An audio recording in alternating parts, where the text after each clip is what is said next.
Rick Dollar here for the Rick Dollar Show, and thanks for joining us today. My guest today is Mr. Graham Sharp. You might remember him or know him from the Steep Canyon Rangers. Got a little project going here, a little side project, man. How you doing today? I'm doing great. Doing great. I'm home in Asheville right now, and it's Friday, so I got a Friday off, which is not normal for us. So I'm at home and we're chilling. I have some family around and eat some pizza later on today, and that's about as much planning as I've got. That's it. You don't have to plan too much in this world, or you shouldn't anyway. Hey, this Not record all is the time. is called "How Did We Do It," which is probably, I say that all the time. How did we do it? But I know, yeah. killer record. It, I'm really liking our hot shot of the week last week was Watertown, and that seems to be doing really well on the charts. But I don't know, this song Goodyear, I was playing it in the car earlier today, man, and I was like, this is just feels like a New Orleans. It's got that New Orleans vibe to it, and you even use a little Cajun in there too. So enjoyed it. yeah. Yeah, I wrote that song just kind of, my wife's family's all from New Orleans down Mm-hmm. there. We go down and visit from time to time, and I've always loved New Orleans music. I don't know. Oh There's just yeah, something about it. What's not to love? Um, so that true. whether it's that old like Pres Hall kind of jazz stuff, or more like I love like all that stride piano, like Professor Longhair and James Booker and the Dr. John and all that stuff. Alan Toussaint and Irma Thomas, like I just love it. So, anyways, we try to go out and see some music when we're down there, and we've been lucky to cross paths with French Quarter Fest a little bit down there. We played Jazz Fest once with the Rangers, which was amazing. But yeah, one random night we just went into this bar that sounded great. It sounded like there was some good music going on Frenchman Street, and there was this lady in there singing, and she was belting. She was awesome, and she couldn't have been. Yeah, I mean, she was tiny. She was this tiny little lady, and they were singing that Beatles song. I guess it's "Come Together," Hmm. where he gets, "You got hair down below his knees." And as soon as she said that, she reached up and pulled the wig off her head and threw it on the ground and finished the song. And that was the end of the set. Finished it all bareheaded. And oh, it was just so awesome. It was just like, one of those moments when you're sitting there and you're like, this is great. Oh my gosh! I tell So, you that what, kind of it's got this New Orleans feel, but I'm just telling you something. I think you're writing this thing. You got to be writing this thing from the heart. It's got to be like you're writing from the last 15 years, I think. Am I right? Or 100%. Yeah, I mean, a lot of these songs, I mean, Watertown kind of falls outside of it, but a Mhm. lot of the rest of them were written really like for my wife, for my family, just like just little pieces of kind of what we've been through, and Mhm. and I think a lot of them really I ended up making this record just because a lot of them, I mean, for one, they were very like personal songs to me, and you know, a lot of them they're not like heavy songs, or you don't have to like listen to them several times to figure out what's going on or anything like that. Mm-mm. They're all they come off pretty light, and the Rangers, I think we sort of tend towards I don't know a little stuff that's maybe a little deeper, a little heavier. I don't really know. But they just didn't feel like Rangers songs to me. Mhm. And well, I've been through a couple album cycles with most of those songs, and they hadn't been, we just hadn't recorded them. So rather than just sort of let them sort of die on the vine, I had to sort of decide to pick them and stomp them and turn them into wine. No doubt, man. Who produced this record, by the way? So Mike Ashworth, Okay. he's he's the drummer, dobro player, guitar, everything player with the Rangers. Hmm. Um, and he does. he does a lot of production. Actually, he's producing one of our buddies' records this week, and Mm-hmm.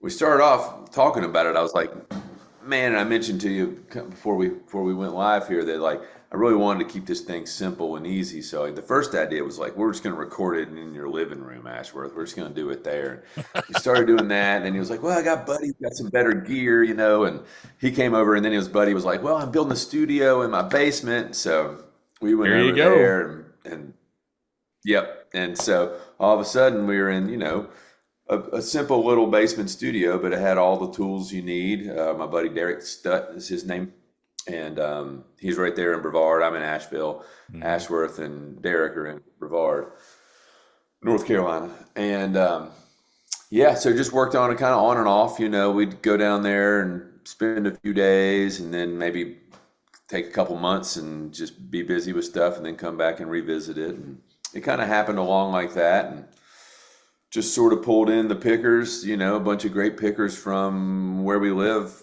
kind of as we went. There's a couple guests like Jerry Douglas, recorded a song, recorded one of the tunes, which was awesome. He's such a pro, and he was so generous with like, I don't know, a lot of times like I've done it before, like the way this record was made was we all tracked it separately. Like I didn't have the time or the wherewithal to like coordinate a ton of different people coming in and recording together at the same time. It was just more logistics than I was capable of because of doing the Rangers and all that and family, whatever. So people would come in and kind of do their parts. Started with the banjo, then brought in bass and guitar, and we did that and just kind of layered it on like that. And I've done some recording like that, and you typically like will record your part and get it just how you want it and send it in. But Jerry Douglas Flux, he recorded he sent us like 7 or 8 tracks of like full recordings of him taking him. It's like, here's what I think is best, but y'all just pull through this and choose through it. So I mean, it was like having this whole buffet of amazing Jerry Douglas playing throughout the song to pick with. So I just had I hadn't had much experience with him in sort of that realm, and he was really cool about that. But the rest of the players are pretty much people from around Asheville here. Lindsey Pruitt plays the fiddle, Mm-hmm. and kind of in the Jamgrass world, know her as she's the fiddle player with the John Stickley trio. Mm-hmm. And let's see, Drew Matalich played mandolin. He's typically a guitar player, but I first saw him as a mandolin player when he was playing for Billy Strings. Mm-hmm. He was Billy's player a few years ago. And Ryan Stigman played guitar. He lived around here, and he's now gone off with Zach Top playing pedal steel with Zach Top's band. And who else? Tommy, our buddy Tommy, played some dobro. He's from Fireside Collective, Tommy Marr. So really just like, the local all-stars, which was really nice to be able to just some of the people from the hometown who I really like so much. Yeah, no doubt about it. I mean, you could tell Douglas. I mean, anytime I hear him play on somebody's record, you don't even have to show me the paperwork. I can just hear it. And I mean, I was getting ready to ask you about Jerry Douglas, and I didn't even know he played on this record, but I was like, man, that sounds a lot like him. So he just does what he does, Yeah, I mean, it's really the mark of a special player. There's only so many players, so you can hear him play 5 notes, and you're like, that's so-and-so. Like, I know who that is. And there's, a handful for me. There's a handful of banjo players like that, who I really love and are recognizable like that. Plenty of other great players also, but it's few and far between who just have that recognizable sound, and that's Jerry. Yeah, Jeremy Garrett's like that, man. You can tell when he cranks that fiddle up. I'm like, wow. Yep. So it's agreed. Yeah, exactly. So as far as the Rangers go, okay, were these songs written for them, or were they just written by you for yourself? Well, I mean, everything I write is sort of first of all is for the Rangers. Some stuff as I'm writing, I'm like, well, this song I don't think it's gonna work. And sometimes I surprise myself. Sometimes there's a song that I think is not suitable for the Rangers that I end up we end up Hmm. playing, or somebody hears and ends up being great. So I mean, they're all always being for the Rangers. That's just my MO. Hmm. Um, but as time went on, and like I say, a couple album cycles went by, and some of these songs have been around that long, and were just sort of leftovers. Um, I don't know. Wow. I felt like I just needed to get some of them out there a little bit. Well, I'm going to say this, man. I'm sure people out there would love to have your leftovers. You know what I'm saying? I mean, because these are some good tunes. I mean, "Living Like Thieves," another great song, and Thank you. I mean, I love Silverleaf Chapel too. I mean, Yeah, that's one of the best instrumentals of the year. I mean, I hear people when they do instrumentals, they try to overdo it. I mean, they push it too hard, but this is just like a, I don't know. It's kind of a smooth kind of thing that you can get into, and it's just a good song, you know. yeah, it's a real peaceful thing. I wrote it initially. A friend of mine in town here, one of my best buddies, is a painter, Mm-hmm. and he got hired to paint basically like the entrance to a chapel in Oh Raleigh, wow. this big park they have in Raleigh that they've been sort of building out for the public. It's called Dick's Chapel, I think, in Mm-hmm. Raleigh. And what he did is he got silver, like really thin paper, I mean, less than paper thin silver leaf, and he coated the whole walls of this thing with this silver leaf so it shimmers, and then painted on top of the silver leaf.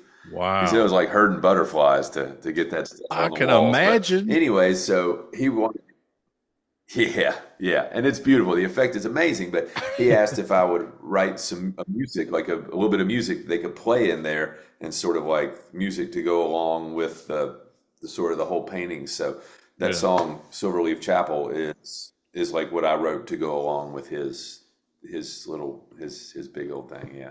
Well, "Steady Round Me" was what I was listening to when we signed on there, and that's just like it just fits everything that you've written that I've listened to in this album so far. It just seems like it's supposed to be there. Now, you wrote all these at different times, right? Yep. Yeah, the Steady Around Me is one, actually the only one on there that's has a co-write that I wrote with somebody, and Mm-hmm. Seth Walker. I don't know Yeah. if you know Seth Walker, but he's a great like kind of blues, funky sort of singer-songwriter dude. And he moved to Asheville a few years ago, and we sat down, and I kind of had that first little bit of that song, and man, we cranked. I mean, I think we yeah, that one just flowed right out like water, and then we went bowling. Well, there you go. That's everybody should take Yep, notes. that's when you If know you're you. a songwriter, do this and then go bowling, and you'll be okay. Well, that's when you know you've got it. When you can adjourn and go bowling, that's like, man, that felt good. And not even worry about it. You're just like, hey, I don't even Not care how even, I do. So, I yeah, but mean, you're doing a lot like this. I mean, I'm just seeing a trend here. I think, you know, I've even noticed that some of the songs that the Rangers are doing right now are a little more kind of a laid back sort of vibe to them. Is there a reason for that, or is that Mhm. just like, or am I just hallucinating? I mean, I think part of it may just be like mellowing out, getting older. I mean, we were always like, I mean, the band, like from the start, like our whole objective, was to like build a band that can go on stage at this bluegrass festival after whoever, Lonesome River Band or Mm-hmm. Doyle Lawson or Third Time Out, and go out there and just crush it. Like Exactly. that was like our biggest goal as a band when we were really getting going. Mm-hmm. That served us really well. But that mentality of just having to like just bear down as hard as you can go every moment, and really just like do that. And I think, and maybe as we've gotten, a little older and mellowed a little bit, and I think maybe sort of starting to appreciate that it can be powerful in a different way. It doesn't have to like beat you across the head. It can kind of maybe like reach in and grab your heart a little bit more. Um, Exactly. so I think there's that, and obviously, bringing in new members, new singers. I think bringing Barrett forward as a singer, really, he kind of has that tendency. Mm-hmm. I think Aaron sort of kind of can go both ways, but I think just those little shifts, have yeah, um, maybe taking a little bit of an edge off. Um,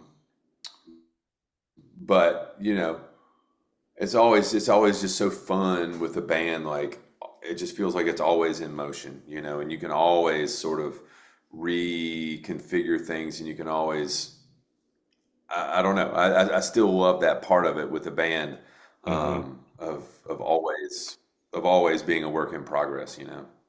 Well, what do you think about the state of music right now, particularly bluegrass and Americana?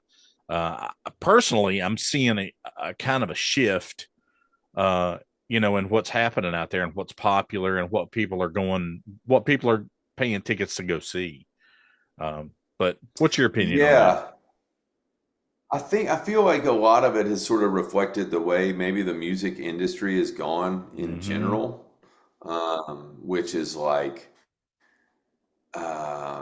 stuff has gotten really consolidated at the top, it feels like. Mm-hmm. Like there's so many shows that are $150 to go see a show. Yep. And people are willing to see it. The production is great. Obviously, the bands, people love the bands, and the bands are great. And that's a great thing for music. But the middle has been squeezed. Mm-hmm. Um, and I think you see that in bluegrass a lot too. Like the Mm-hmm. just the kind of middle, sort of the smaller sort of bluegrass festivals we've always loved, who are just sort of middle of the road festivals. I think have been getting squeezed out for whatever reason, for different reasons. But I think that's been hard to navigate for a lot of the bands. Mm-hmm. So put that together with like not selling CDs like we used to, Mm-hmm. and that's what puts gas in the tank, is selling CDs. So yeah, they've sort of had to reorient and figure out different ways for it to work. Mm-hmm. But also seeing like, I mean, people were becoming like stars in this Mm-hmm. world too. I mean, obviously, like Billy Strings comes to mind first off, like Yeah. big star, big stuff. But like also, I mean, somebody like Chris Steele, I mean, been doing really big things for a long time. Wow. He's smoking Obviously, hot, Alison man. Krauss just came back around. Yeah, Sierra Hull, Molly Tuttle. I mean, the the the the batch of the kind of the new batch of headliners is Mm-hmm. really impressive. They're arguably bigger than any headliners have ever been in bluegrass music. I mean, Yeah, um, it's been a while since I've seen a guy like Billy Strings or somebody come in and just kind of put his own mark on like at least half of the bluegrass listeners, mhm. you know. Plus he goes over here and grabs people that, are like quote unquote deadheads. And I mean, I went to I got two-day tickets for Billy and Savannah, and I walked around and I saw all the cool stuff they were selling and the kind of people that were there. And I mean, I just tried to keep an open mind about things. But I'm Yeah, just gonna say it, man. It was one hell of a show. I mean, yeah, they it was the first night I thought, man, there's no way tomorrow night's gonna be any better than this. Man, was I wrong. I don't know. They did a yeah, little yeah, man. reaching back and grabbed something, man, and boom, it was just an incredible 2 nights. But Yes, yes, yeah. I saw him here in Nashville. do you think that's going to happen in the future though, where guys like you guys are going to grab an opener or somebody and sell out a larger venue, or what are I you don't looking think to so. do? No. I don't think so. No, I don't. I don't. I think it's just kind of a lightning strike Yeah, I sort of do thing too. I do too. with him. Just kind of the right man for the right moment. Mm-hmm. And I know it's like, and I feel, and it's he's standing on the shoulders of people who are standing on the shoulder. You know what I mean? Like he's standing on the shoulders of Green Sky, which Mm-hmm. was a big band. He who was standing on the shoulders of Yonder. Yep. Another really big band who was standing on the shoulders of Leftover, Exactly. who was standing on the shoulders in Newgrass Revival, or Yeah. however So you trace it. true. No, I think you got it Yeah, right there. yeah, yeah. So there won't be. I don't know if there will be another Billy Strings, but there's going to be somebody new will come along, and Mm-hmm. we may already know them, and they're just kind of waiting for the moment. Yeah. Um, so I think that the caliber of the music is just is really really high. Mm-hmm. So I don't think it can help but keep growing. Exactly. Well, what do you now? We're talking about the state of music right now. Keep that in mind.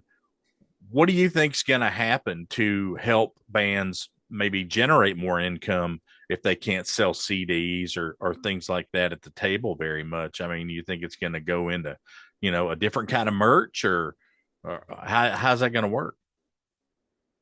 Yeah, I don't know. I don't know who's figured that out right now Hmm. besides playing live shows. Yeah. I mean, for the Rangers, the live show is where it's at. That's where we make our